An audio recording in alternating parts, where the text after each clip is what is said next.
By the time I was 2 years old, I knew that something was wrong. When I was two, I told my parents when I grow up, I'm gonna be a boy. And at that point, they thought that I was just going to like girls. Um, because when I was born, I was assigned female at birth, and nobody knew that when a little 2-year-old child was expressing that they wanted to be, or that they were the opposite gender than what they were assigned, that meant something way more. And it took a very long time for them and everyone around me to fully understand what was going on with me. When you're a parent and you have a child kind of expressing these things to you, you just want to make things better. So I think in turn, at 2 years old, when you have a child who's saying something like that to you, they just want to be like, it's okay. You don't want to address it because what could that possibly mean? Growing up, nobody really knew what was going on, and I spent my entire childhood being very confused, very uncomfortable, and very unsure as to why I couldn't just be a kid and relax and just enjoy everything around me, because it just always everything just felt weird. And I was just kind of like, I always described it as my skin was crawling most of the time.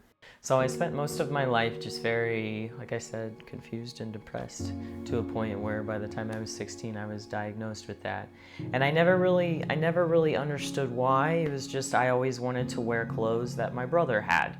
I always wanted to wear boys' clothes, and I didn't want to wear the dresses to Easter or any of the other things. And I had to fight with my mom all the time because she just wanted me to be the child that she had envisioned when she was a little girl, because she wanted to grow up to be a mom and have a little girl and like go through all of these things. And my dad was just trying to understand what the heck was going on with all of it. There was never really a time until I turned 18 where I was introduced to the concept of what a transgender person actually was. I had heard the concept in jokes, and I heard the concept in derogatory terms, making fun of transgender women. But I had never thought that it was a reality that could be accomplished for myself. Most people describe it as like you're put in the wrong body.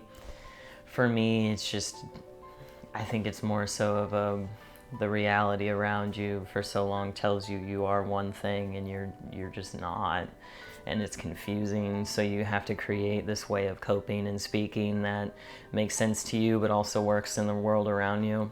It's kind of hard to explain when you're not a transgender person, but trying to.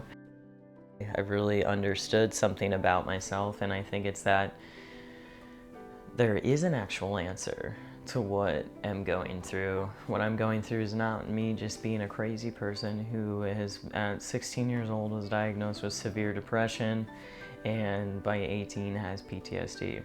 For my parents, there was a fear of what is going on there, what is happening, and I don't want to necessarily address this at first because it's scary.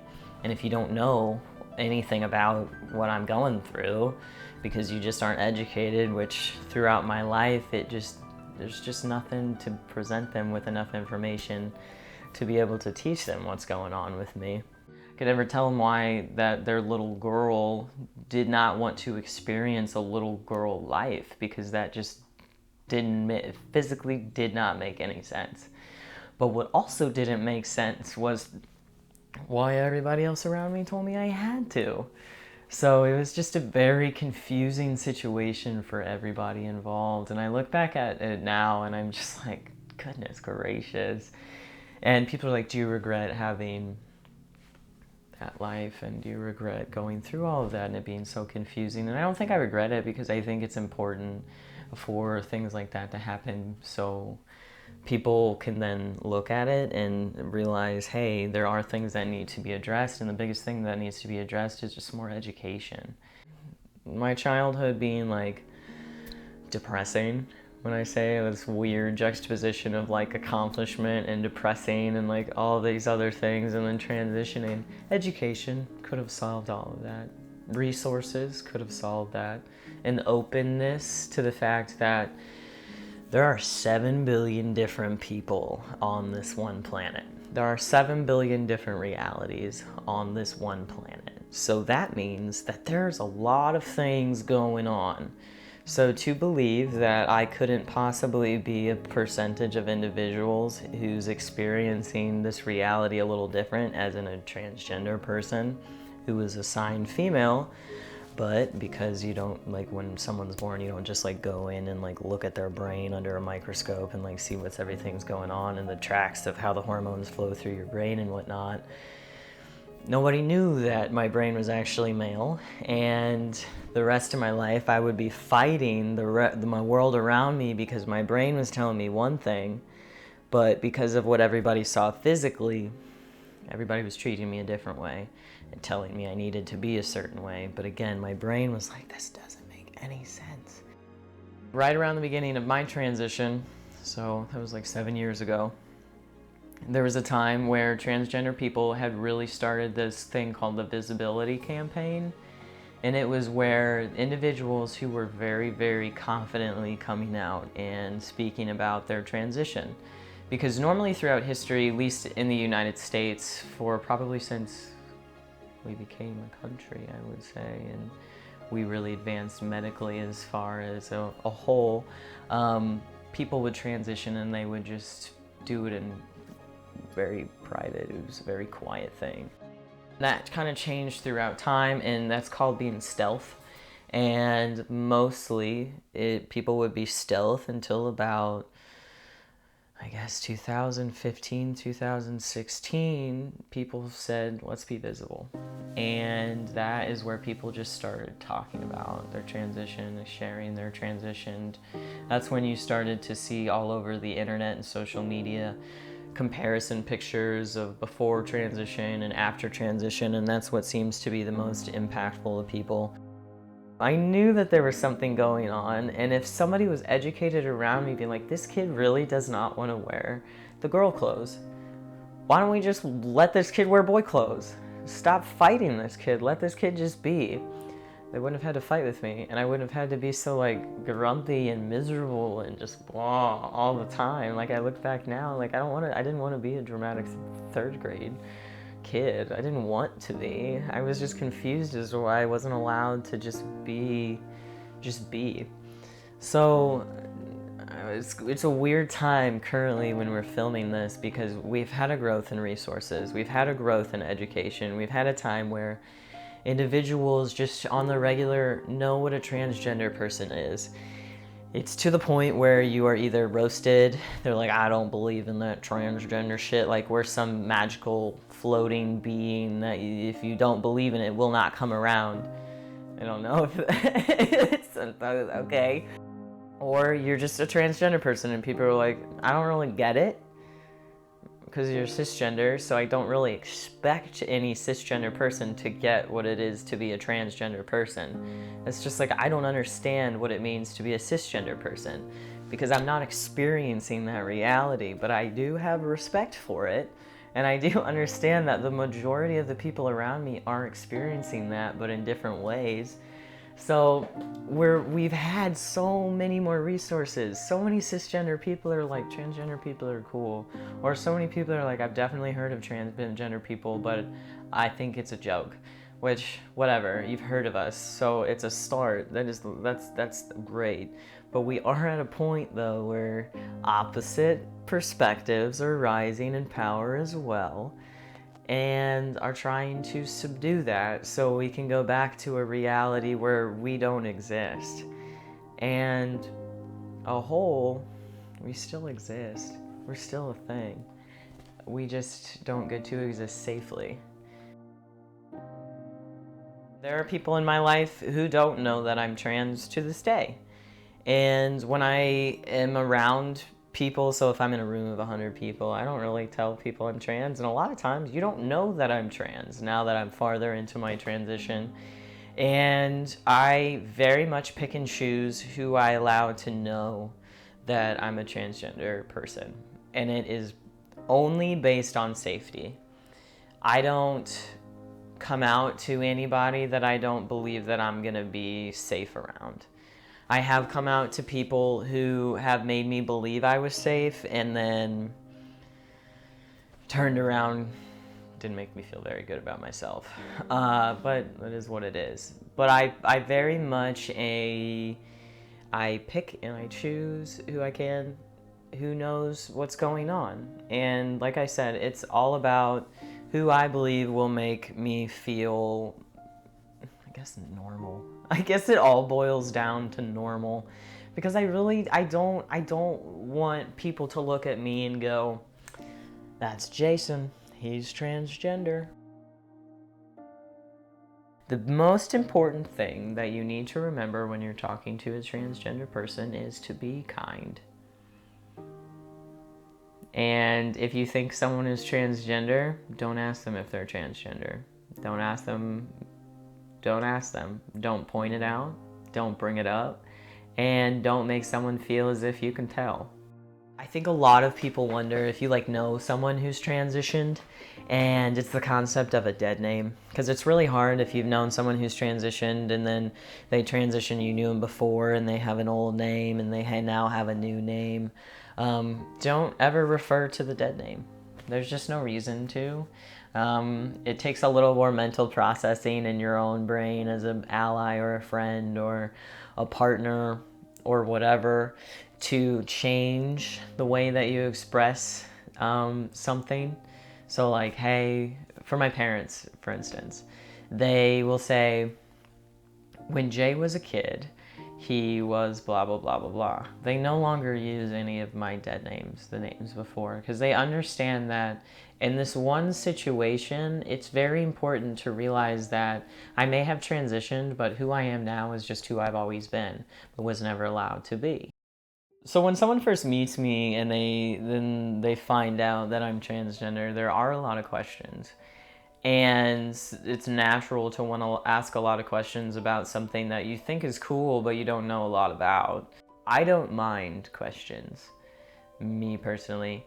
And then there are a lot of other activists who don't mind questions, but then again, there are individuals who do set a certain boundary or line of boundaries of what they'll talk about. And a lot of times that boils down to genitalia and stuff like that. I will say the number one question that you should not ask a transgender person is what is in their pants, because there's no reason to ask any human being that question. I don't care if someone is transgender. I don't care if someone is cisgender. Do not ask someone about their genitalia. Unless you've known that person long enough or you guys are in a situation where you're going to have sex, there is really no reason for you to know anything about that person's pants. And that is something that transgender people go through on a regular basis. When I say I'm transgender, the first thing people think about is my genitalia. And that's not good. That is not a respectful thing, and that's kind of perverted that people naturally go to that.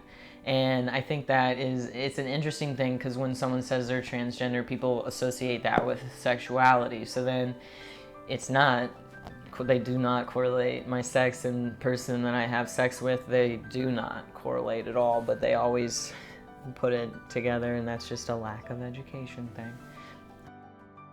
Multiple states, a small amount of states across the United States that were focusing in on whether or not transgender people should be able to go into whatever bathroom that they identify with. And that became a tedious and very aggressive debate. And throughout the years and currently, we've expanded into this wide variety of laws preventing trans people from doing certain things and participating in their care and going to the bathrooms where they want to go and playing in the sports that they want to play in. Because it seems to be that there is this wide narrative that trans people are out to get cisgender people, or trans people are out to get little kids, or trans people are out to get women. It seems that there's a wide scope of people who truly believe that transgender people are people who are out to get and hurt people. And these bills that are being presented and these laws that are being presented, it used to be just a couple crazy southern states, but now it's growing. These are dangerous things. These are dangerous for the community. And things like these, they kill people. And I don't think people really understand that because they don't live in that reality. The scope of my comfortability with safety has risen and fallen throughout the years. When I first came out, I was really afraid, but that was because my voice hadn't dropped just yet and I wasn't passing. And then about 2 or 3 years in my transition, I was completely passing. My reality was that I was just a regular guy living my life. I felt very safe. But over the past couple of years, I'm realizing that what that is just falling into a certain amount of privilege, but I also have learned that the more open I am about my transition, and the more that there are people in such high political power speaking so negatively about my group of people, the less safe I am. 2021 was the highest rate in transgender murders, specifically hate crimes. And we know that as you become more open about something, more people will know and more hateful people will also know. So that's just a reality of things. But the truthful fact of the matter is my safety as time goes on is not getting better at the moment. It's getting worse. Most people are getting their information from a centralized media source, not even from doing any research or maybe some Google research, but usually the way that people choose to identify their stance on topics like this, especially transgender people, is what some news source has told them.